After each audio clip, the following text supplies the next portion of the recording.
Gracias. No, no, no, al contrario, es un gusto el estar aquí. Buenas noches a todos dentro de esta conclusión, ¿no? De este desafío 22, para empezar después ya el próximo año el desafío 23. Eh, Va a ser una clase teórica, digo, para los que están, digo, no me dio tiempo. Para nosotros es la última, bueno, aparentemente la última semana en la escuela, pero es pues una semana como de trabajo y no trabajo. Por ejemplo, mañana no hacemos nada y los viernes tampoco, entonces tenemos trabajo pendiente por ahí que tenemos que entregar. Ya nos queda un vehículo y esperamos el jueves ya terminar. ¿Quién recuerda en dónde nos quedamos? A ver, ¿quién por ahí levanta la mano y se acuerda qué fue lo que vimos hace 15 días? Bueno, buenas noches. Pues estaba explicando la teoría de la electricidad, cómo se genera. Y bueno, y se hablaron pues varios temas ahí, eh, de los avances que ha tenido el automóvil y más o menos ahí iba más o menos dándonos como un abrebocas de lo que es la electricidad y la electrónica y cómo se iba a trabajar, que se iba a trabajar con protoboard y se iban a hacer algunos circuitos para que entendiéramos un poco mejor cómo hace la dinámica y pues poner en práctica la teoría. Más o menos fue eso lo que se vio ese día. Perfecto, gracias Efraín, buenas noches. Bueno, que nos quedamos en esta parte que fue donde vimos lo que fue la comprobación o ver, ¿no? La parte esa de la teoría de circulación y que decimos, bueno, que lo electrónico pues, es controlado por el lado negativo y que lo eléctrico era controlado por el lado positivo, aunque platicábamos que la marcha del AVEO como tal, pues es controlada por el lado positivo, que aunque no es, aunque genera, es una como regla general, pues muchas veces no llega a aplicarse, ¿no? Y que para que un circuito funcione, necesitamos corriente y tierra. Y con eso tendrá que energizarse y trabajar. Para ello vamos a pasar a la siguiente parte que sería, bueno, vamos a ver lo que es un circuito serie. Adelante. Se le activó el micrófono a Ah, Mati. se activó a Matthew, perfecto. Entonces, muy bien, vamos a continuar y vamos a empezar con el circuito en serie. Vamos a hablar de resistencias. Hay una teoría o hay una ley que se llama la ley de Ohm y precisamente tiene que ver con circuitos resistivos. Ese es un punto muy importante. La ley de Ohm se aplica para circuitos resistivos o circuitos en los cuales tenemos conectados un conjunto de resistencias. Entonces, dentro del estudio de la parte eléctrica, se habla mucho de la ley de Ohm y se ejemplifica con algunas cuestiones que tienen que ver con cuestiones el no buen desempeño de la instalación, como son los falsos contactos, como es la presencia del sarro en los cables, y que pues que lo asociamos con un elemento que es sencillo de digerir o de entender, que es la resistencia, ¿no?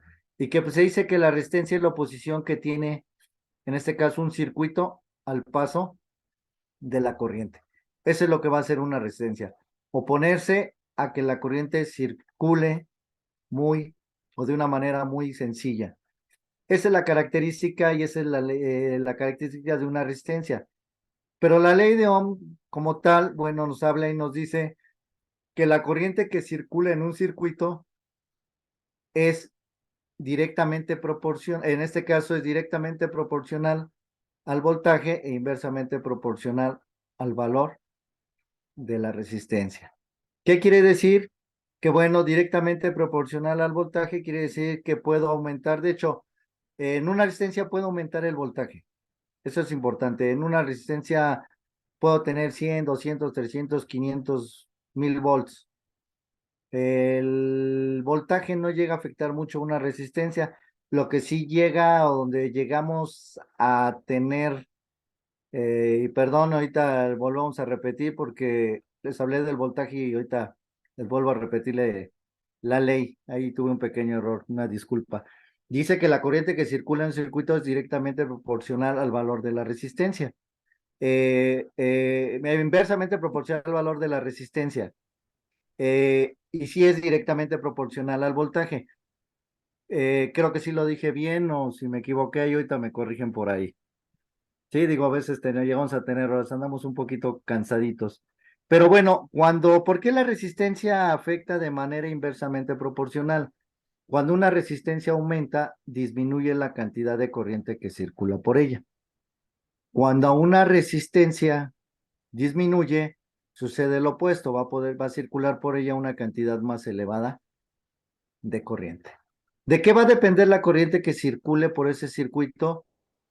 Del valor que tenga esa resistencia, ese es uno, y dos, de la potencia que tenga esa resistencia. ¿Qué quiere decir? Que pues es la capacidad de trabajo que tiene esta resistencia. Y esa potencia pues nos va a determinar un valor aproximado de corriente que puede circular por ella. Al hablar de directamente proporcional, el voltaje a la resistencia, si aumenta la resistencia, ¿qué sucede con el voltaje? En realidad, no aumenta el voltaje, pero sí la caída de voltaje en la resistencia, más que el hablar de que el voltaje sube con la resistencia, sino la caída de voltaje. Mientras más resistencia tengamos, va a haber más caída de voltaje, mientras menor resistencia va a haber menor caída de voltaje. ¿Qué es la caída de voltaje? Lo platicamos hace 15 días. Es la diferencia que hay de presión entre un punto y otro.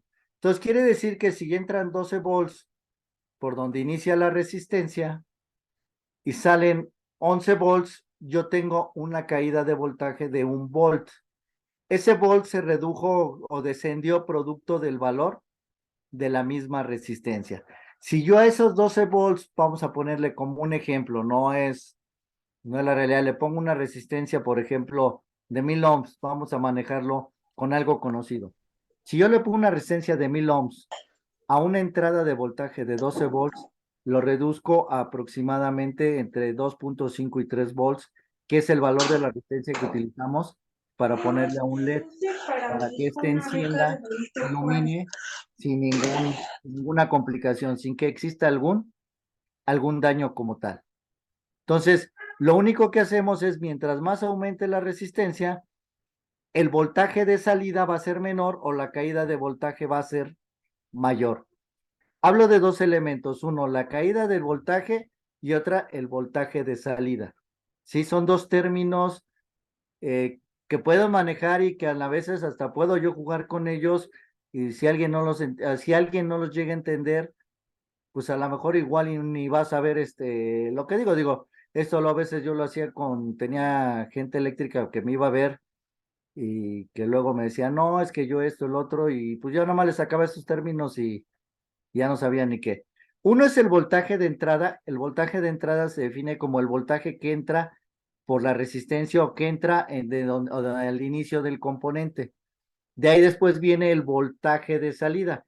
El voltaje de salida es el voltaje que yo mido después de haber pasado esa energía eléctrica por el componente. Ese sería el voltaje de salida de la resistencia.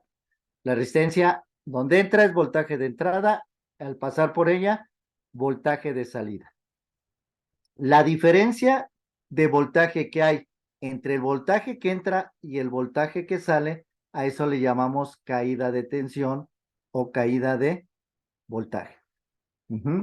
Esto es muy importante porque tenemos que entender, cuando hablemos de caídas de voltaje, pues es una pérdida de voltaje en el circuito. Cuando nosotros vemos un manual de inyección, por ejemplo, Ford decía, mide el voltaje que hay entre la terminal B+ de la marcha y tierra.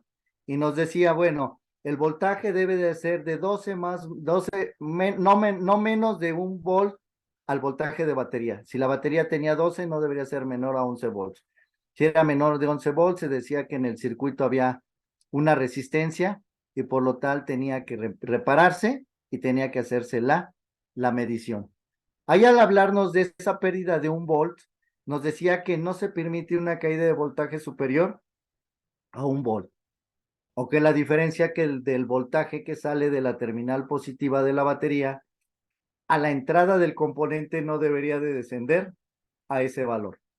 Si descendía de 12 a 11, ahí teníamos una caída de voltaje o pérdida de un volt. Entonces, cuando hablemos también a la hora de posiblemente que realicemos la práctica, sí es importante que entendamos estos conceptos, porque a lo mejor va a haber momentos que les hablaré de voltaje de entrada, de voltaje de salida, y posteriormente les hablaré de lo que es una caída de voltaje. Ahora, ¿para qué me sirve un circuito en serie? Bueno, primero es un circuito que al conectar varias resistencias como tal, se genera, si yo quisiera colocar una resistencia equivalente, sería igual a la suma de todas las resistencias. Como tal, eso es lo que nos dice la teoría del circuito en serie. Quiere decir que si yo sumo el valor de las resistencias en un circuito en serie, siempre la resistencia de todo el circuito va a ser alta. Volvamos a lo que hace rato les decía. Alta resistencia, baja corriente.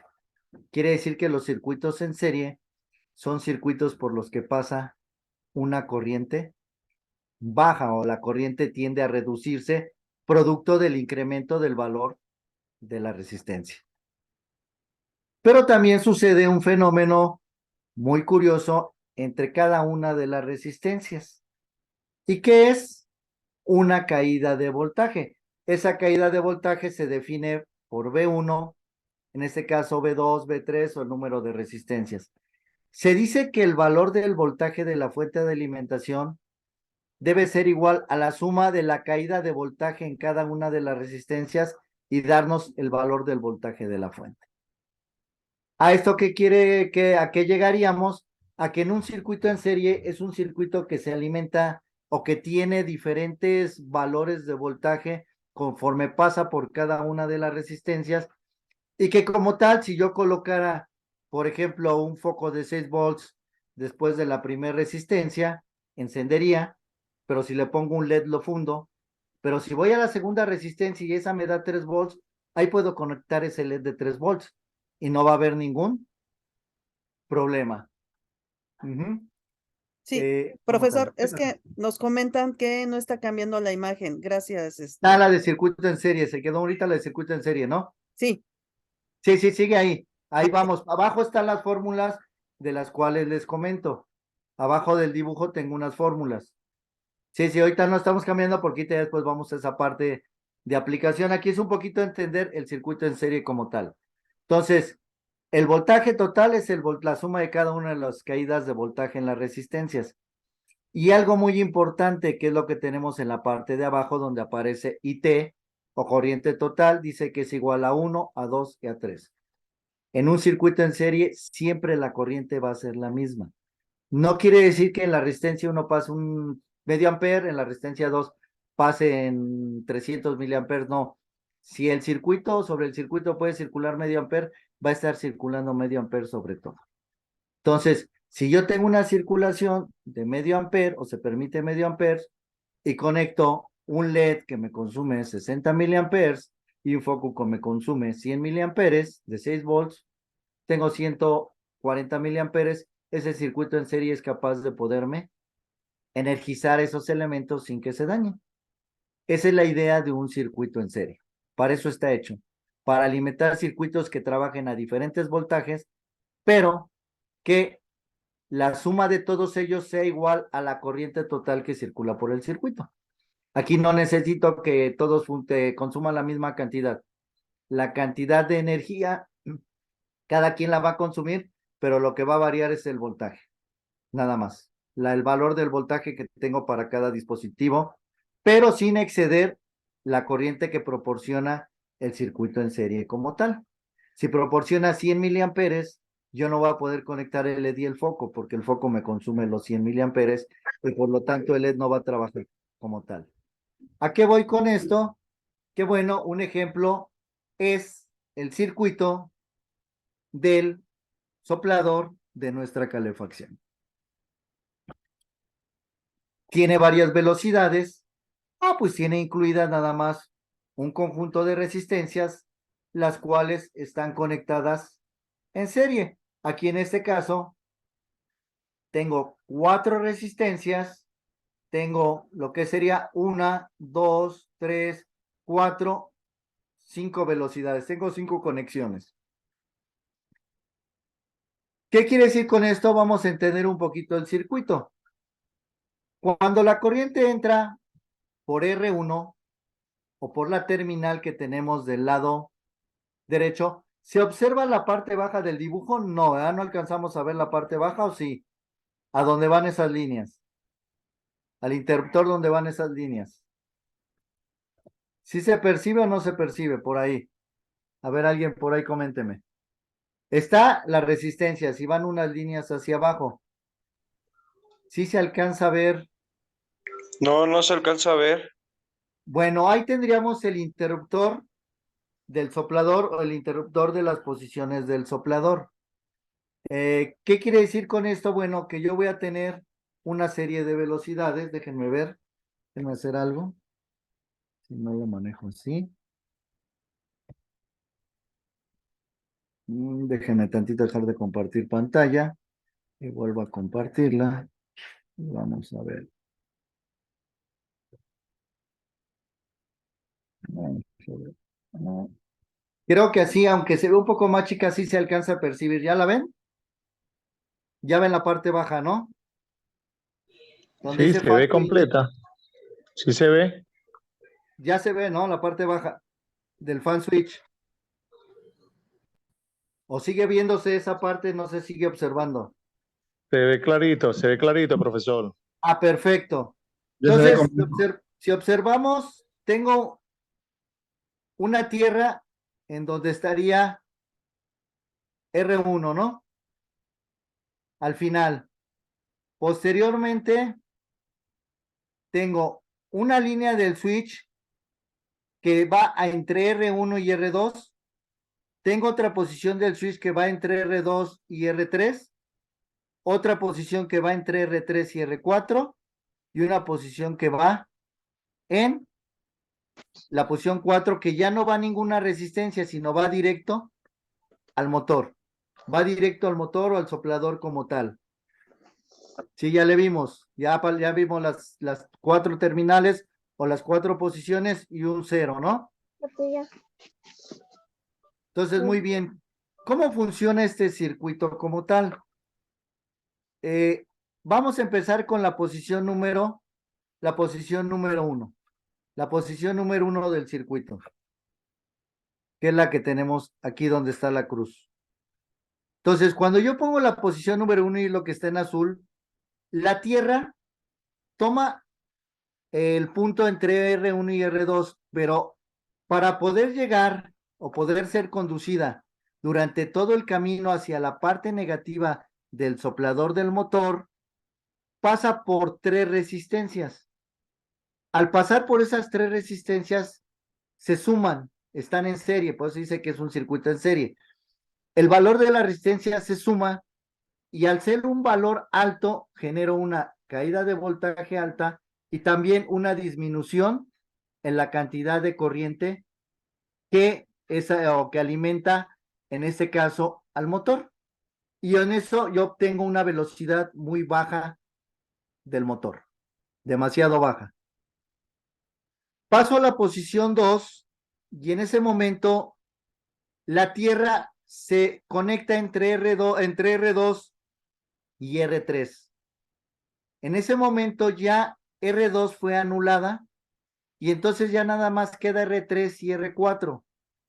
Al haber 2 resistencias, el valor cae, el valor de la resistencia se reduce. Al reducirse ese valor de resistencia, la caída de voltaje es menor. Al ser menor el valor de la resistencia, dejo también circular más corriente. Vamos a ponerlo así de esta manera. Velocidad 1, cuando está entre R1 y R2, me da 4 volts. Cuando estoy en R2, me da 7 volts. Sí, tengo 7 volts. Ya con esos 7 volts hago que el motor gire un poco más rápido, gire más rápido. Con eso obtengo la segunda velocidad de mi soplador. Cuando me voy a la tercera velocidad, o me voy a la posición 3, ahora estoy en el punto que está entre R3 y R4, lo que quiere decir que tanto R1, R2 y R3 ya no están trabajando o ya no están conectadas a mi circuito, solamente está R4.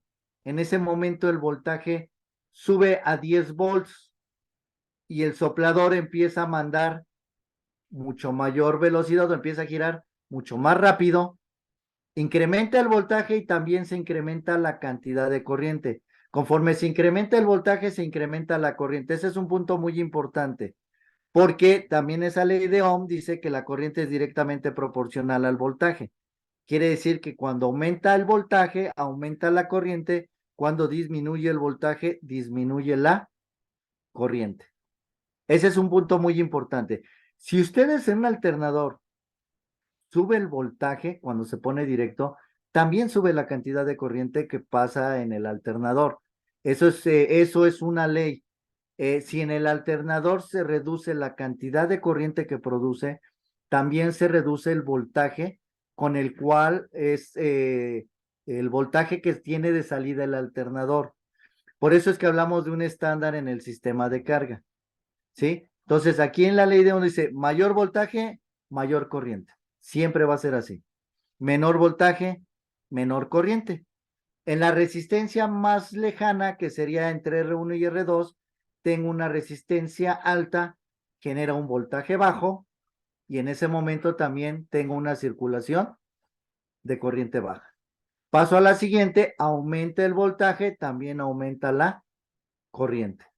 Llego al tercer paso, aumenta el voltaje porque ya disminuyó bastante la resistencia y también aumenta la cantidad de corriente hacia el motor, y por lo tanto el motor ya trabaja a una velocidad demasiado rápida.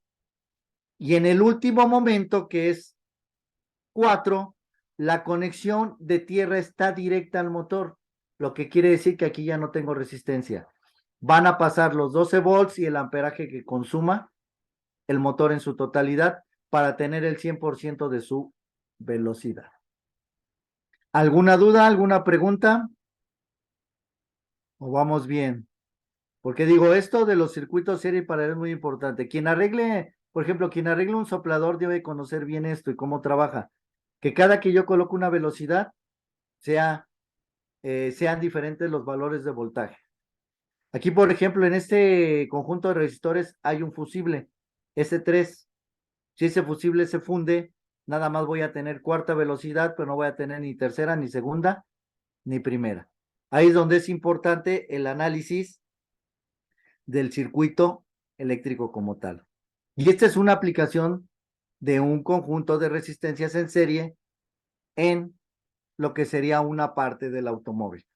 Quiere decir que tenemos una aplicación práctica en el vehículo cuando de resistencias en serie, cuando nosotros ponemos las velocidades de nuestro soplador de la calefacción. Sí, esa es una aplicación como tal. Y ese es como haría el trabajo. Vamos a ir después, voy a traer un interruptor, vamos a abrir las resistencias y vamos a ver las variantes de la velocidad y cómo como tal cambian los voltajes. De hecho, voy a hacer un video. Voy a hacer un video donde voy a poner cada una de las velocidades y voy a poner cómo va cambiando el voltaje y cómo se van a percibir esos cambios de velocidad en el motor. Que eso es lo único que yo checo en un soplador de la calefacción. Que tenga los 12 volts. En este caso, en este diagrama, que tenga los 12 volts provenientes de la batería, que en este caso es alimentada, tiene un fusible de 40 amperes. Y que bueno, este a su vez, se supone que tiene aquí conectado un relevador que va alimentado y controlado. Aquí no nos maneja el control, en este caso, pues puede ser en este caso el mismo interruptor, señal del interruptor para activar el motor del soplador. La mayoría de los blowers o de la calefacción no llegan a llevar este relevador, todo lo maneja el conjunto de las resistencias como tal, ¿sí? Este pudiera llevar un relevador de control y que aquí no aparece en mi circuito, porque puede haber una señal con la cual yo mando electrónicamente a un controlador y el controlador es el que activa el ventilador del motor. Eso lo podremos encontrar a lo mejor cuando ya tengo un módulo de carrocería, un BCM que controla la activación del motor de la calefacción como tal. Si se dan cuenta, estoy controlando la tierra. Al hablarme de control de tierra, ya estoy hablando aquí de un circuito electrónico, de electrónica aplicada. Si fuera por el lado positivo, estoy hablando de electricidad convencional o la teoría convencional. Aquí ya al yo ver que existe tierra en el motor, yo automáticamente puedo determinar que los resistores del motor van integrados o pueden estar dentro de una parte electrónica o pueden tener algún sensado por una parte electrónica. O podemos tener alguna salida en la parte de algún componente electrónico que lo esté controlando. Cuando yo pongo, por ejemplo, si yo tuviera un BCM, cuando yo mando la señal de 1, 2, 3 o 4, o se elimina 0, porque 0 puede ser una señal baja y que posteriormente se convierte en una señal alta al yo quitar la posición 0, le avisa al BCM que en ese momento debe activar el relevador del motor del soplador y en ese momento ya van a interactuar las resistencias de acuerdo a la posición que tenga el soplador como tal. Y esa es lo decía, esa es la aplicación del circuito en serie en el automóvil. Pero no nada más hay circuitos en serie en el automóvil. También tenemos otra parte que se llaman los circuitos en paralelo. Déjenme ver que va así. Se nos da la oportunidad. Déjenme ver.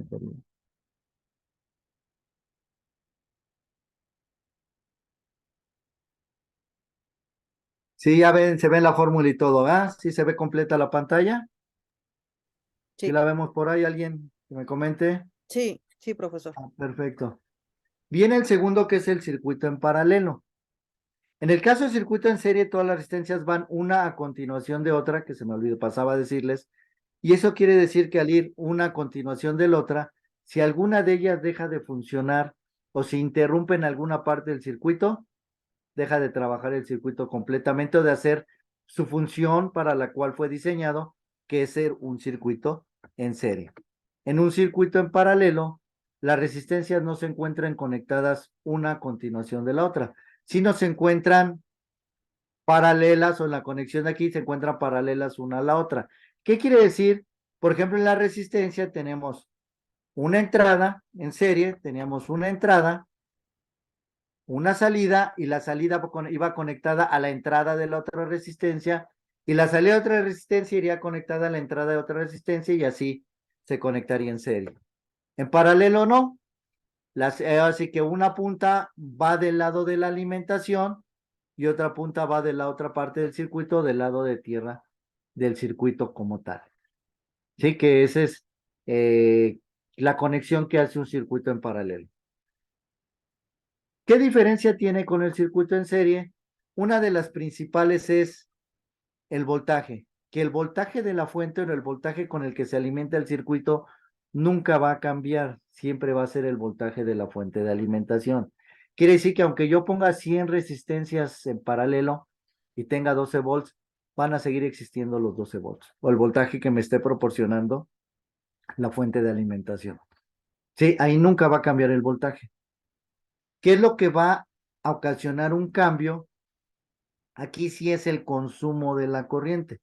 En el circuito en serie la corriente era baja y era limitada y pasaba la misma corriente por todas las resistencias.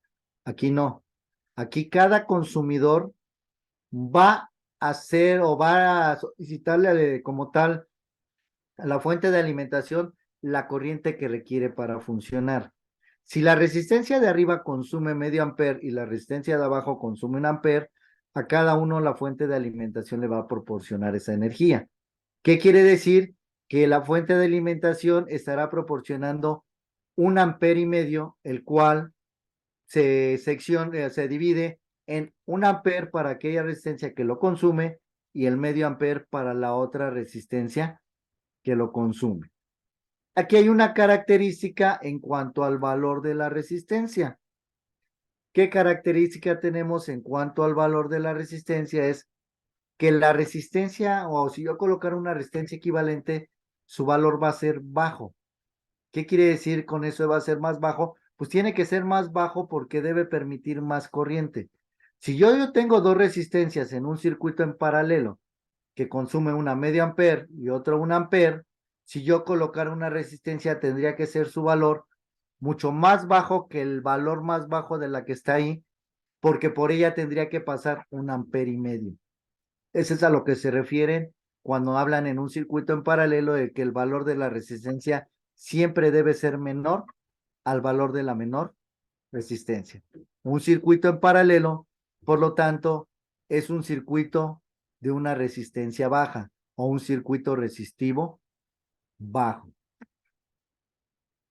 Vamos a ver lo que sería en este caso, pues, ¿qué sería un circuito como tal en paralelo en el automóvil? ¿Qué observamos? Pues observamos que no hay resistencias. ¿Hay alguna resistencia por ahí? ¿Alguien que me pueda decir si por ahí encontramos alguna resistencia? En el bombillo, en el foco. Los bombillos hacen resistencia. El bombillo hace resistencia. Nos comenta tanto Efraín como Javier. Aquí es yo lo puse por una razón y ahorita es a lo que vamos a ir y lo que vamos a tener que diferenciar en la parte eléctrica. ¿Qué quiere decir? Esto lo vamos a demostrar, ¿eh? No, nada más lo voy a decir y ya. Lo vamos a demostrar midiendo. Un bombillo tiene una resistencia que la genera un alambre. Un bombillo es una sección de alambre la cual está enrollada y la cual, por la corriente que circula por ella o por la característica de tanto del número de vueltas como el filamento, el grueso del filamento y el material del filamento, va a ser la corriente que este material se caliente y produzca esa luz. Pero, por ejemplo, si yo me pusiera a medir la resistencia de un foco, posiblemente me dé un valor, pero no es el valor que pudiera yo aplicar en la ley del Ohm. ¿Qué quiere decir? Que el bombillo sí tiene un elemento que no es tanto una resistencia, sino es una carga como tal, que su función es que pase corriente por él, haga incandecer o haga calentarse, de hecho lo hace calentar al filamento para que con ese calor nos dé un brillo. ¿Por qué no se funde ese alambre enrollado? Porque hay vacío, por eso es que los focos tienen vacío. Si yo le diera oxígeno a ese filamento, el filamento arde y en ese momento se funde. Por eso es que cuando se truena un bombillo, lo que hace es sube la intensidad de la luz y se abre el bombillo y se ve una pequeña flama, porque lo que está dentro está caliente, podríamos decir que se está incendiando, pero no puede encenderse, no podemos decir que se está incendiando porque no se enciende, sino por esa corriente que pasa por él hace que produzca esa iluminación producto de que quiere encenderse.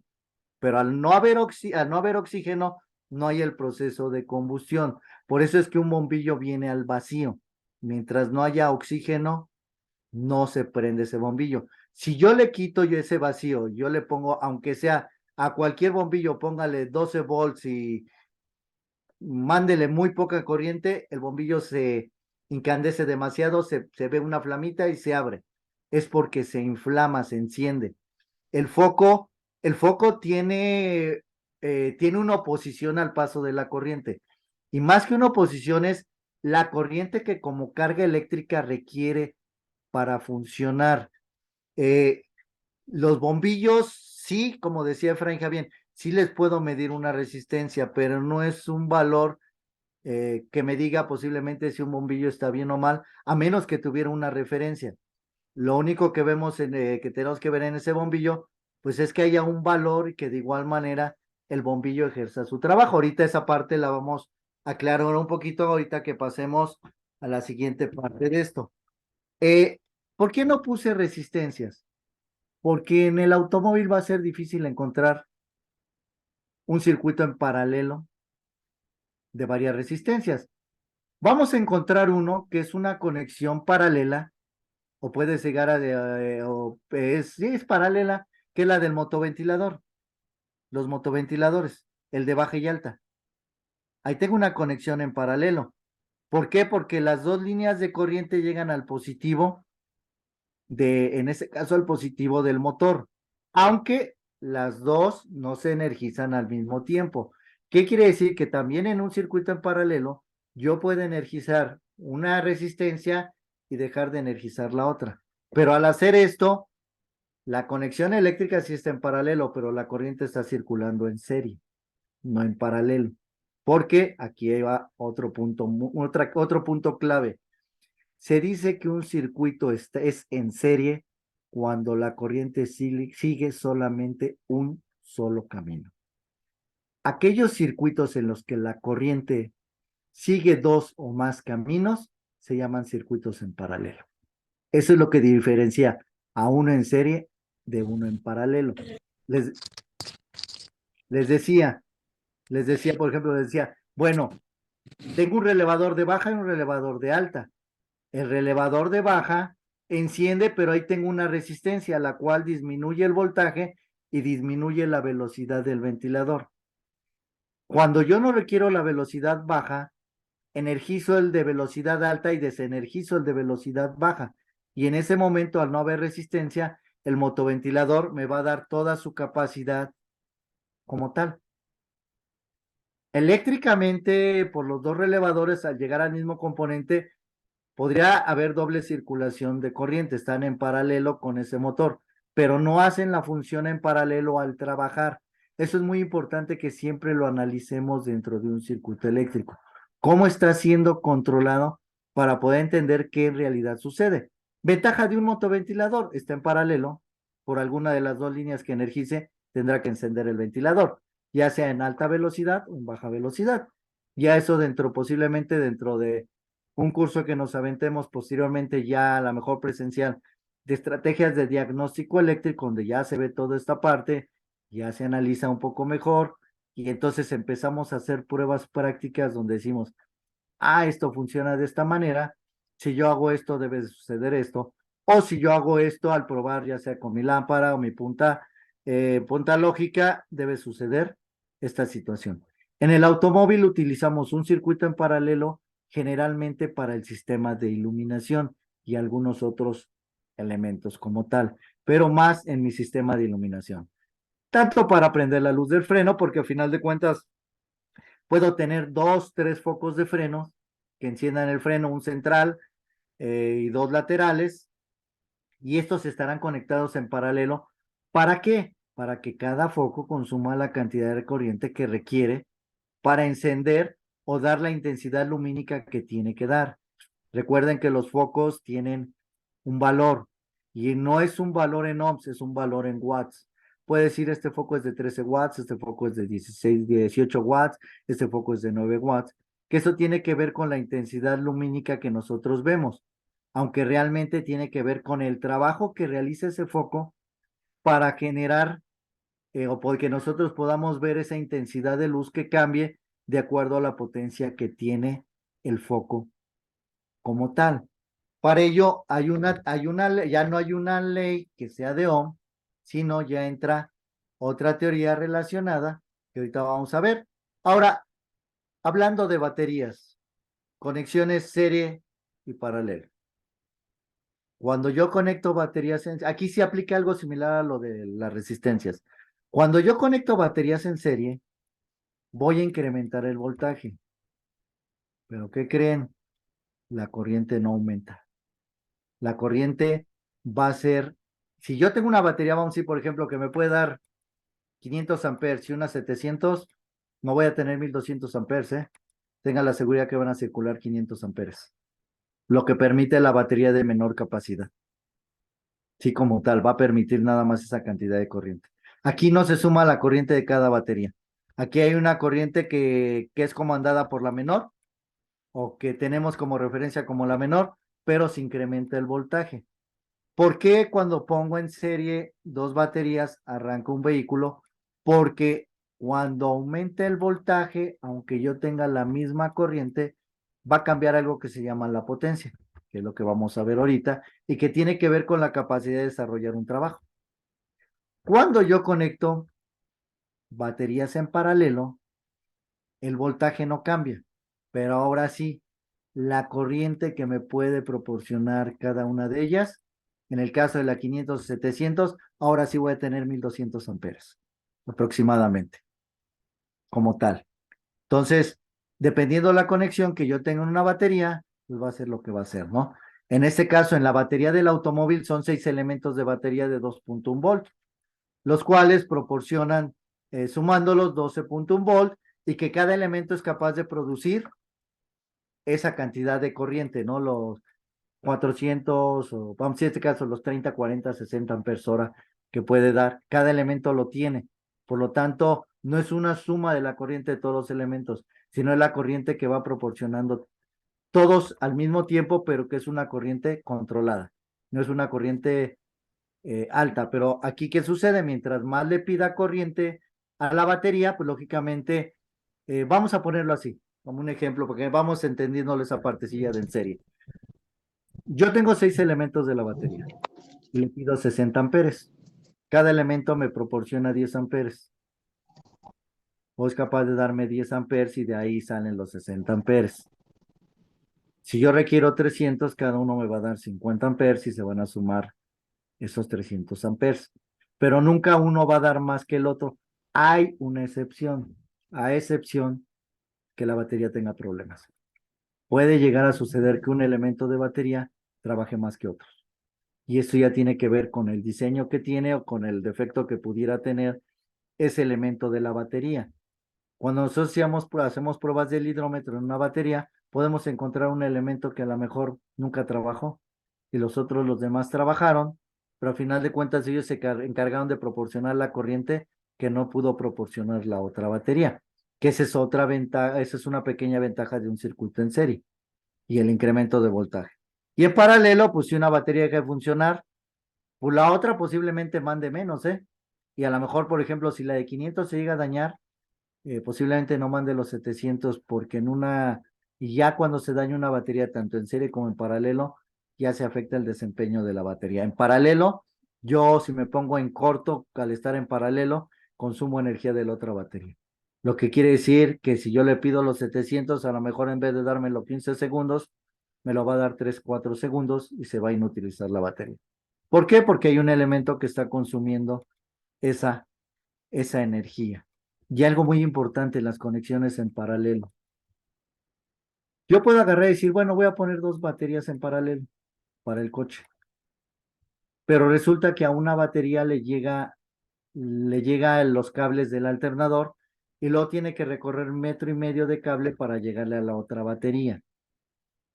Prácticamente la batería que estoy cargando más o la que está trabajando más es la primera. La segunda no trabaja tanto. Para eso yo tendría que conectar la segunda batería al cable que viene del alternador. Tendría que quedar como si estuviéramos conectados sobre una misma regla o una regleta o una misma línea o un empalme para que la corriente pueda distribuirse de la misma manera, al igual que el consumo. El cable o los cables de consumo tendrían que estar conectados, tendría que ser uno solo que alimente al circuito, pero que esté conectado ahí mismo en esa conexión o en ese empalme estén conectados los dos positivos de la batería y de igual manera en el caso de los negativos. ¿Por qué? Porque resultará curioso, pero ya viéndolo desde el aspecto ya práctico, así es, ¿eh? Así es. Si ustedes llegan a hacer conexiones de estéreos, ponen en paralelo, siempre va a haber una batería que va a rendir más que la otra, aunque sean las mismas. Aquí tiene que ver con ese tipo de conexión. ¿De dónde jalo más rápido la energía? Del punto más cercano, como tal. Entonces ahí sí tengo que ver un poquito esa parte. ¿Sí? ¿Hay alguna duda por ahí? ¿Alguien que quiera levantar la mano, que tenga alguna duda? ¿O seguimos? ¿Estamos siendo claros o no estamos siendo claros? ¿Nadie? ¿Vamos bien? Bueno, ahora sí, cuando empiece a hablar y les diga, oiga, que esto, híjoles, con que alguien no me conteste van a ver, ¿eh? Yo eso sí me enoja. Y por eso les estoy preguntando. Si alguien tiene alguna duda una vez, porque yo cuando les hable les voy a hablar mucho de esto, ¿eh? Les voy a hablar mucho de resistencias, de las conexiones en serie, en paralelo, de los comportamientos, porque eso es lo que rige la electricidad y también tiene que ver con parte de la electrónica. Entonces, al no ver, vamos a este elemento que es el importante, la potencia eléctrica. Se dice que la potencia eléctrica es la capacidad de realizar un trabajo y se mide en watts. Se mide en watts como tal. ¿Qué quiere decir esto de la potencia? Ah, bueno, la potencia está hecha para aquellos dispositivos los cuales realizan un trabajo dentro de su funcionamiento. Motoventilador. ¿Cuál es la función de un motoventilador? Girar a ciertas revoluciones por minuto para que desplace un volumen determinado de aire por minuto, kilogramos de aire por minuto, gramos de aire por segundo, pero más son kilogramos de aire por minuto. Eh, ¿Para qué? Para que esa cantidad de aire sea lo suficiente para mantener el óptimo funcionamiento mi sistema de enfriamiento o para disminuir la temperatura del radiador a lo que está diseñado. Vamos a poner un ejemplo, un motoventilador puede consumir, puede ser de 110 watts, puede ser un motor de 90 watts, puede ser un motor de 130 watts. Aquí hablo de watts. Hace rato cuando platicamos que nos comentaba Efraín y Javier que nos decían de la resistencia del foco, sí tiene una resistencia el foco. De hecho, una marcha le puedes medir resistencia. A un motor de un ventilador le pudieras medir una resistencia. Es muy pequeña, pero no eso quiere decir que con eso yo pueda decir que está bien. Aquí lo importante en un foco de un cuarto es que si me dice que un foco del cuarto es de 9 watts, me alimente, o sea, me ilumine o me dé la intensidad de los 9 watts. Que si un motor de 60, 80 watts o de 90 watts de un motor de limpiadores sea capaz de tener la fuerza suficiente para mover las dos plumas del sistema y que éstas se muevan a la velocidad que tienen que hacerlo. Ese es el trabajo de los limpiadores es el motor girar para que las plumas se desplacen a una velocidad y con una fuerza suficiente para desplazar el agua que tenemos en el parabrisas. Entonces, cada componente hace una función. Motor de la bomba eléctrica. Dice, midan la resistencia al motor, pero en realidad le medimos más la corriente. Y ahorita vamos a ver por qué. Entonces, en este caso, un motor de una bomba de gasolina, pues también tiene una potencia en watts. Consume una cantidad de corriente que puede ir desde los 3, 5, 4 a 6 amperes. De hecho, a 5 amperes, porque ya 6 ya es demasiado. Y que de igual manera lo medimos porque con eso determinamos el trabajo que está haciendo. Mientras más corriente consuma un motor eléctrico, mayor trabajo realiza. O podríamos decir que mayor trabajo realiza, pero también yo puedo consumir mucha energía y no realizar el trabajo que efectúo. ¿Cómo yo verifico parte de eso? Se los decía hace rato, el motoventilador tiene que desplazar cierto volumen de aire. A lo mejor no tengo un medidor de volumen de aire, pero pues muchos que hacen, pues a lo mejor igual si damos de pelo suelto y tenemos el cabello largo, mira, me levanta 5 centímetros, no, y este me levanta 1 centímetro. O a veces le ponemos algo, hay quienes le ponen una hoja y ven cómo le empuja, o le ponen un trapo y lo ven cómo lo desplaza. Y a lo mejor conforme va haciendo la experiencia se van dando cuenta más o menos cómo se debe mover. Lo ideal sería que yo midiera la velocidad a la cual gira el motor con el voltaje que tiene alimentado y la corriente que circula por él. Eso es lo real, un motor tiene que girar y gira determinadas revoluciones. Si lo hace esas revoluciones va a trabajar. Si bien se acuerdan cuando hicimos las pruebas de la marcha, ¿se acuerdan que les dije que había una prueba en vacío y la vimos en el manual?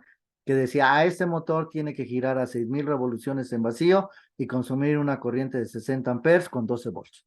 Si lo hace, tiene los 200, 300 watts o las 600 watts de potencia que tiene la marcha como tal. Esto es muy importante porque en los focos lo que tenemos que ver es la cantidad de corriente. Si yo tengo un foco, por ejemplo, de baja, 50 watts, normal, y eso lo divido, ese voltaje lo divido entre, más bien la potencia la divido entre el voltaje, me va a dar la corriente que circula. Entonces, si a 50 watts lo divido entre 12, tendré aproximadamente 4.2 amperes. Quiere decir que si yo tengo dos focos de 50 watts, la corriente que está circulando está alrededor de entre los 8 y los 9 amperes. Si circulan más de 9 amperes, ya estoy excedido en la potencia. Y ese foco lo cambio, porque la intensidad lumínica aumentó y la corriente está aumentando. Si la corriente es baja, la potencia bajó. Lógicamente, si la potencia baja o la intensidad baja, generalmente lo asociamos a un problema de un falso contacto o un problema de conexión eléctrica, ¿no? Que puede suceder tanto en la terminal de tierra, así como en este caso el socket de nuestro foco, o en este caso, pues lo que es la conexión hacia el foco, ¿no? Y ya de ahí, pues habrá materiales, dependiendo las características, y en algunos casos, mientras más aumente, algo es importante. Aquí sí, mientras mayor sea la potencia del consumidor y el voltaje sea el mismo, mayor va a ser la corriente que consuma. Ahora, vamos a otro ejemplo que les decía. No necesariamente si mido la corriente tiene que decirme que está haciendo más trabajo. Una bomba eléctrica me consume 8 amperes, pero me está dando 25 libras de presión. ¿Qué me puede decir? Que hay un esfuerzo mecánico, donde pues posiblemente el motor ya se está arrastrando, el motor está rozando, y al rozar, pues se está generando un esfuerzo mayor y por eso hay un consumo de energía. ¿Por qué la tengo que cambiar? Primero, porque no me da la presión a la que debe de trabajar. Y dos, porque la cantidad de corriente que consume es demasiado elevada. Ahora, pudiera tener presión, pero acuérdense que también hay otra parte que se mide que se llama el caudal. Si yo no tengo la suficiente fuerza, posiblemente pudiera estar generando una presión con un caudal muy bajo. Porque mientras más gire el motor, más rápido gire el motor, más volumen de gasolina desplazo. Pero aquí también sería muy difícil encontrar un motor que me dé, por ejemplo, un sistema que me esté dando los 40, 50 libras de presión y que descienda a menos de la mitad del caudal. A lo mejor podrá disminuir un 10 o un 15%, un 20% el caudal, porque aquí hay algo muy importante. Mientras mantengamos el voltaje y la corriente se va a mantener la potencia. Pero el hecho de que yo diga que pudiera mantener la potencia, ya prácticamente yo tendré que comprobar lo que lo tenga. En este caso, en una bomba, mido presión, mido caudal. En unos limpiadores, ¿qué hago? Veo la velocidad tanto en baja como en alta y veo cómo desplaza el volumen de agua de los parabrisas. La potencia del motor del soplador de la calefacción. ¿Qué tan rápido está girando cuando tengo la velocidad más alta y las otras velocidades? ¿Está teniendo en realidad la potencia que debe tener? Esto es muy importante porque en electricidad todo aquello que maneja potencia es importante medirle el voltaje y medirle la corriente. Y poder verificar el fenómeno que produce esta potencia o el trabajo que realiza, que se ha visto. Hay marchas, por ejemplo, una marcha que arrastra, lógicamente que es el esfuerzo de mover al cigüeñal o la cremallera del motor y el esfuerzo de vencer lo que está amarrando y está atorando a la armadura. De ahí por qué se eleva tanto la energía. Pero si es mucho el arrastre, la mayor cantidad del esfuerzo lo voy a tener en vencer el arrastre de la marcha y con eso ya no estoy dando la energía para girar a la cremallera del motor, que eso es importante. Entonces, siempre que veamos un componente eléctrico, hay que ver toda esa parte que tiene que ver con lo que es precisamente esto, de cómo está trabajando el componente.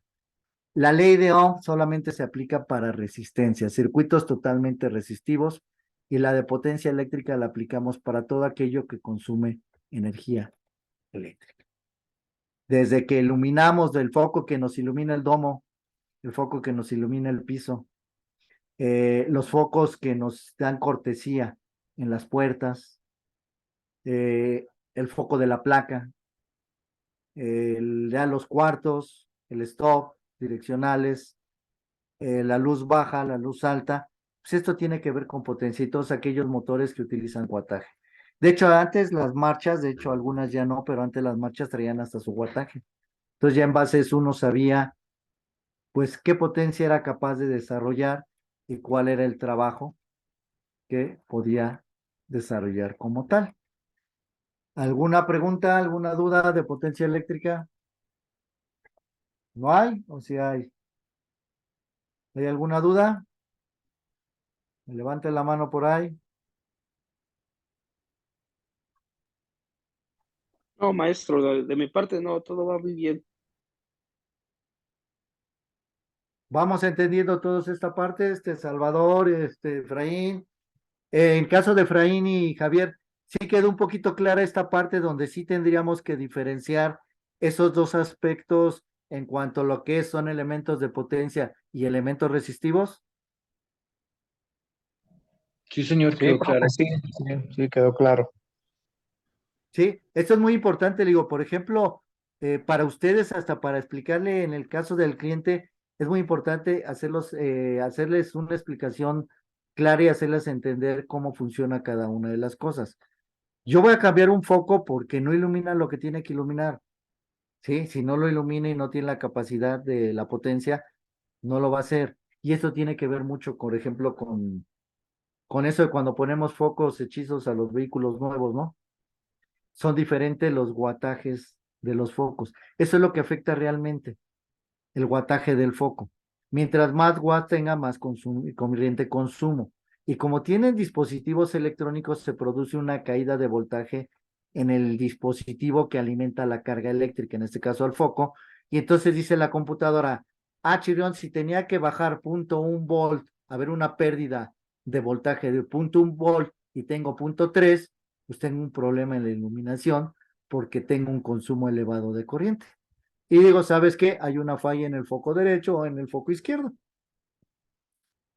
Por eso es muy importante tener muy en claro esta parte de la potencia eléctrica y diferenciarla de lo que sería nuestra ley de Ohm o de los circuitos resistivos. Circuitos resistivos vamos a tener en electrónica muchos y la resistencia van a cumplir una función en particular, pero ya en potencia es lo que tenemos dentro de nuestro sistema eléctrico.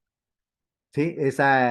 Esta pequeña parte de la ley de Watt, que es como se conoce, pues es importante verlo. Simplemente tenemos un ejemplo de un motor eléctrico, ahí aparece un motor eléctrico. Me dice que un caballo de fuerza es equivalente a 746 watts. Esa es la corriente que podría proporcionar, que me consume a 110 volts un motor de un caballo de fuerza, o sea, son 746 watts. Mientras más caballos tenga, mayor será la corriente que consuma y lógicamente mayor el trabajo que desarrolle como tal.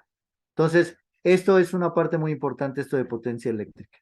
Y que lo vamos a ver de igual manera, voy a tener colocados algunos focos y vamos a medirle vamos a ver primero la especificación y vamos a medir la corriente con respecto al voltaje y vamos a ver si en realidad es cierto que esta ley de Watts es lo que nos dice, y lo mismo la ley de Ohm, porque tenemos que entenderlo. Esta es la base de lo eléctrico, más la de potencia eléctrica. Quien entienda bien lo de potencia eléctrica y lo lleve dentro de la vida diaria, dentro de su trabajo, se le va a hacer más fácil muchas cosas. Digo, y entender también cada elemento, qué trabajo, cuál es el trabajo que realiza. Un motor ventilador no nada más es un motor que gire, es un motor que jala un volumen de aire en determinado tiempo. Un foco es aquel que da una iluminación o ilumina un espacio determinado por la cantidad de luz que es capaz de producir producto de su trabajo y que mientras mayor sea el wattaje, mayor luz va a producir y por lo tanto mayor radio voy a iluminar. que yo como motor eléctrico debo de tener una potencia en watts o caballos de fuerza. ¿Para qué? Para tener la fuerza suficiente para yo poder realizar algún esfuerzo mecánico. ¿Sí? En el caso del motoventilador, su esfuerzo es jalar aire. En el caso del motor de los limpiaparabrisas, es mover un mecanismo para desplazar dos plumas en nuestro parabrisas. En el caso de, por ejemplo, el motor de unas cornetas de aire, es mover un motor para que desplace un volumen de aire por minuto o por segundo para que pueda darme el tono de 3, 4 cornetas o alimentar con el suficiente aire esas cornetas para que éstas suenen en el tono que deben de sonar. Que como tal, como motor, pues sea capaz de poder producir presión y caudal para que el sistema funcione. Que como motor, por ejemplo, aún un motor de paso a paso también tiene una potencia. ¿Sí? Aunque en ellos nos preocupa más el número de pasos. ¿Qué tantos pasos estoy dando? Porque tiene que ver con un tornillo que desplaza una distancia. Entonces, cada uno vamos viendo cómo va sucediendo. Bueno, pues me gustaría que ahorita entremos a esa parte de que si tienen dudas, hagan las preguntas y vayamos respondiendo algunas de ellas para que como tal, pues si hay algo, pues vayamos quedando claro. Y adelante, levanten la mano quien quiera hacer Profe, alguna pregunta relacionada. profe, yo tengo varias preguntas, pues ya que mencionaba lo de los Luminex, sobre todo cuando se están colocando bombillos, por ejemplo, de luz baja y luz alta. Yo creo que muchos de esos accesorios están mal adecuados, porque hay que tener en cuenta qué tipo de lámpara tiene cuando se le va a colocar, por ejemplo, un bombillo de LED, o cuando le van a colocar uno de descarga, no me acuerdo cuál. Hay varios tipos de bombillos que se usan en las lámparas. Y pues la vez pasada hacíamos un breve curso ahí con los de Orra, y decía que normalmente esos bombillos que están colocando están mal adaptados, o se están aplicando mal. Su merced me podía explicar un poco más sobre cuál sería como la parte de aplicar el bombillo realmente que es, sin importar si es tipo LED o si es el de descarga. El otro no me acuerdo, ¿cómo se llama el otro bombillo que se está usando mucho ahorita? Te voy a pasar, voy a buscar mi archivo que tengo de Osram y yo creo que se los pasó él. Hay una tabla de iluminación de bombillos. ¿Qué quiere decir? Que cada bombillo tiene un haz de luz. ¿Qué quiere decir? Yo como bombillo puedo hacer un cono, yo como bombillo puedo tener una difusión alta, ¿sí? ¿De qué va a depender eso? Una, de la característica del bombillo y dos, de la lupa que tengo, que es la parte interna del foco. ¿Cómo está configurado por dentro el foco para decirme qué voy a hacer? Antes existían lo que llamaban faros de penetración. Los faros de penetración son actuales. Quiere decir que el espejo que tengo atrás donde refleja la luz, porque ahí es donde se va la luz, realmente dispara en un solo punto. Pero algo muy importante, el foco debe de mandar la luz a un solo punto, no en distintos puntos. Cuando tú pones un foco LED, el foco LED emite una luz circular. Cuando emite ese círculo, al llegar a los espejos no cierra, al contrario, abre, porque el foco no siempre ilumina para un mismo lado. Si te has dado cuenta, y yo creo que se observa en todos, en los focos de halógeno, observen, de hecho hasta en los focos, yo compré unos focos LEDs que me funcionan como si fuera un foco normal, nada más que esos, la posición del LED tiene nada más un LED para baja y un LED para alta. Si ustedes vean los alambres, uno tiene una capa metálica, uno de ellos, para que la luz no suba, sino la luz baje, pegue hacia abajo para que haga el movimiento hacia el frente, que es nuestra luz, generalmente es nuestra luz alta. La luz baja, si observan, el filamento de uno está hacia abajo y el filamento del otro está hacia arriba. O sea, esa posición que le dan y que Orram a lo mejor se los comentó, eso pega con la lupa, con la parte trasera del cristal y eso hace que la luz se abra o se expanda o se difumine de una manera o haga una forma en particular. El último que puede darle la forma y que puedo darle al final de cuentas a lo mejor algo diferente es el cristal. Si es totalmente plano no hay problema, pero todos esos cuadritos que tengo tienen una acción en particular de tipo lupa. Entonces, de acuerdo a la pantalla que tengo atrás y lo que tengo en el foco, en la parte frontal, es cómo transmito la luz. Ahora, ¿en qué punto del espejo pongo la luz? ¿Qué figura te puedo dar como tal? Cuando tú pones ese LED tradicional que venden todos, que tiene 3 LEDs o que es un círculo, tú le das a todos lados. Al darle a todos lados, la luz abre para todos lados. Y entonces tú no tienes un punto de iluminación. Tú iluminas para todos lados, pero no, posiblemente no tienes un punto exacto donde tengas concentrada esa luz, que es donde yo quiero observar. Ya cuando meto un ojo es un ojo de venado, ¿no? Ojo de buey, bueno, que son focos puntuales o que son de lupas, esos dan directamente a un punto porque me interesa que me ilumine una determinada sección. Y algunos de ellos, en algunos vehículos, esas lupas se mueven. Si yo giro en Audi, la lupa se mueve, una de las lupas, la lupa interior del giro se mueve, mientras que la otra lupa queda totalmente recta, iluminando la parte de adentro donde estoy dando vuelta, y cuando yo enderezo ya los focos, el foco en vez de ir de enfrente, queda al frente y abriendo un lado, mientras el otro también expande, que son los sistemas nuevos. Entonces, ¿qué foco debo de colocar? Pues aquel que quiero que me dé una iluminación. Cuando yo estudié la ingeniería, yo tengo por ahí, les voy a pasar, voy a buscar eso, lo voy a escanear, se lo voy a pasar. La iluminación, ya en un sistema de iluminación, tiene que ver mucho con qué yo quiero hacer. Si yo expando mucho una luz, yo no la puedo aprovechar en un punto.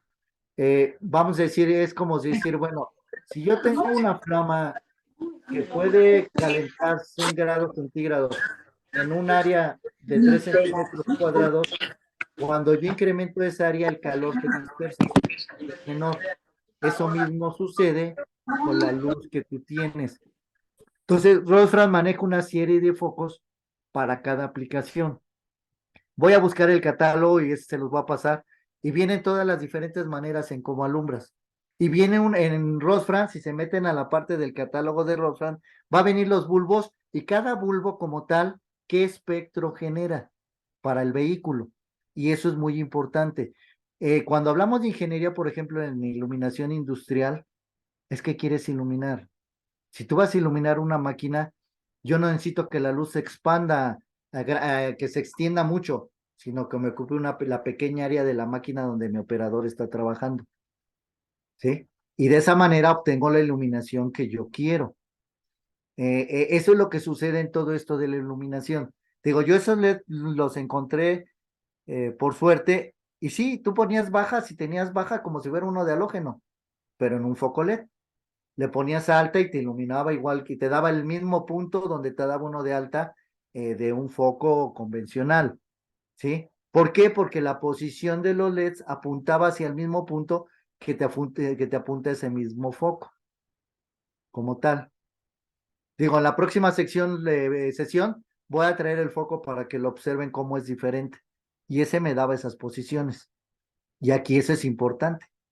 Si yo pongo uno que abre todo el espacio, pues vas a tener una gran iluminación, a todo mundo lo vas pues a flamearle los ojos, pero no vas a iluminar un punto. No te va a ayudar a iluminar un punto totalmente. Y mientras más difumines la luz en un espectro de niebla o donde hay neblina, pues vas a tener primero un reflejo producto de la neblina en la parte alta y una visibilidad muy baja producto de, en este caso también hasta del color de la luz. Digo, voy a buscar yo ese catálogo y si no lo encuentran, se los voy a pasar, digo, porque eso sí es muy importante. De hecho, Osram, Gela, dentro de sus catálogos de iluminación, precisamente manejan esta información relacionada con ese espectro. ¿Quedó claro, Efraín?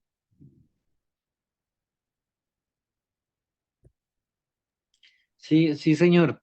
Em, hay otros tipos es que en este momento no me acuerdo se está utilizando mucho, creo que acá en Colombia, yo creo que ustedes también allá. Son los que tienen un transformadorcito y, y aumentan el voltaje a la salida del bombillo. Eso es como un balasto, algo así. ¿Usted se acuerda cómo se Xenón, llama? la iluminación xenón, Efraín. Ah, Los focos xenón, así les esa, llamamos. así es. Sí, Que sí, es como si tuvieras una lámpara de esas de casa, de las que teníamos antes, ¿qué es el foco de xenón? Pues es un foco con gas en el interior, por el cual se produce un voltaje elevado, se hace brincar un arco y eso genera la iluminación. De igual manera, es un foco que no tiene una posición específica y también el espectro que hace de iluminación es muy alto. Te abre mucho el espectro, no es un foco puntual, a menos que tú cambies, que esa es otra parte. A lo mejor tú lo llegas a oír con los de Osram o a lo mejor con alguien que diera iluminación, que muchas veces esos focos o pues esos focos xenón llevan sus focos en particular, no son los mismos focos convencionales, ya son focos que están diseñados para trabajar con esa luz y podernos dar el espectro que realmente debería ser aprovechado por tal. Perdón ahí por la interrupción, pero ese sería el elemento, Efraín. ¿Alguna otra pregunta por ahí? muchas gracias, profe. Sí, por ahí que me decía Efraín, sí, les voy a buscar el archivo y se los voy a compartir, el de Osram. Digo, ese es un curso que dio Osram y que dio Gela. Bueno, yo ese de Gela yo fui y nos dio precisamente esa información y me tocó por ahí en línea uno de Osram, que también estuve y otro presencial, y precisamente los dos manejaban esa parte precisamente de ese espectro, porque ahí es donde nosotros, por ejemplo, como eléctricos, pues el cliente nos dice pon esto, pero si yo le explico al cliente ventajas y desventajas, a lo mejor de igual manera él lo entiende. Le digo, este que yo encontré, el foco LED, pues a mí sí me sorprendió porque fue los pocos que vi que hacen eso, y muchos dicen, es que este tiene 3 focos, este tiene 4. Hay, por ejemplo, de los focos que son de una sola, vamos a decir, de una sola estructura, pues hay de 2, 3 LEDs, de 5 LEDs, de 12 LEDs, de 16 LEDs. Cuando veamos esa parte de iluminación, les voy a platicar un poquito de qué características va haciendo el incorporar 1, 2 LEDs, 3 LEDs, 10 LEDs, 20 LEDs, 50 LEDs, a lo mejor en un sistema que tiene el mismo wattaje. Ahí tiene que ver con esto que te decía, el espectro que tú generas y cómo concentras la luz en donde quieres concentrarla. Que esto ya solamente en cuestiones bueno, los que manejan cuestiones ya de ingeniería y que conocen de iluminación y que trabajan en aspectos de iluminar, de iluminar industrias, iluminar comercios, casas, saben un poquito sobre esto. Lo que quiere decir que muchas veces, a veces hasta los focos de nuestras casas, posiblemente los escogemos de manera incorrecta, ¿no? Digo, hay focos que, por ejemplo, si tú dices, yo me compro un foco de esos nuevos que son, llamamos retro, bueno, yo los llamo retro, que son aquellos donde el bombillo es LED, prenden color amarillo, pero no iluminan mucho. Pues esa es su característica, son focos de no alta iluminación que lo único que nos dan pues es una vista diferente en el entorno en donde son colocados. Lo mismo sucede en el xenón. Acuérdense que, por ejemplo, de los de halógeno hay hasta los de cristal azul, ¿no? Que les llaman de tipo xenón o de luz azul, que con el cristal azul lo único que cambia es el color de la luz al salir de esa incandescencia y que al ser reflejado pues me da otro tono como tal. ¿Alguna otra pregunta? ¿Estuvo bien resuelta tu duda, Efraín? Sí, sí, sí, gracias, muchas gracias, pero sí, sí le encargo si de pronto encuentra, porque a nosotros no nos dieron copia de ese archivo, fue una capacitación en línea. Javier, igual, ¿quedó claro también, Javier?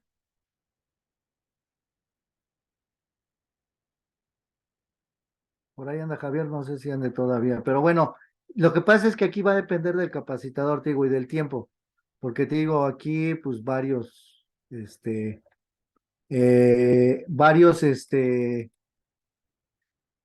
pues varias gentes que dan la capacitación y muchos de los chavos, ya chavos, hay cosas que ya no contemplan y que son importantes. Es, por ejemplo, eh, tú puedes agarrar y decir, yo puedo meter focos de 80 a 100 watts en un sistema de iluminación. Si es electrónico, no, porque ahí genero conflictos. Pero si ese no es electrónico, lo puedo hacer, pero tengo que hacer modificaciones, porque no es así tan sencillo como decir, pongo y ya. De ahí por eso se queman los interruptores. Tengo que hacer una conexión diferente. Por ejemplo, hay conectores que son de cerámicos, soportan más corrientes. Esos cerámicos ayudan para ese tipo de focos a que en este caso el conector me dure más, porque la vida, por ejemplo, si yo pongo un foco de 80 a 100, sin un conector cerámico, pues me va a durar 3, 4 meses y se va a quemar, o en 3 meses, 2 meses, dependiendo las horas que el foco esté trabajando continuos, el tiempo continuo. Y si yo pongo uno de baquelita, llaman estos cerámicos, me puede durar 6, 7 meses, pero tengo que cambiarlo, no son de por vida. Cuando yo altero un circuito a consumir más energía, tengo que cambiar el conector y tengo que hacer algunas correcciones para evitar daños como tal.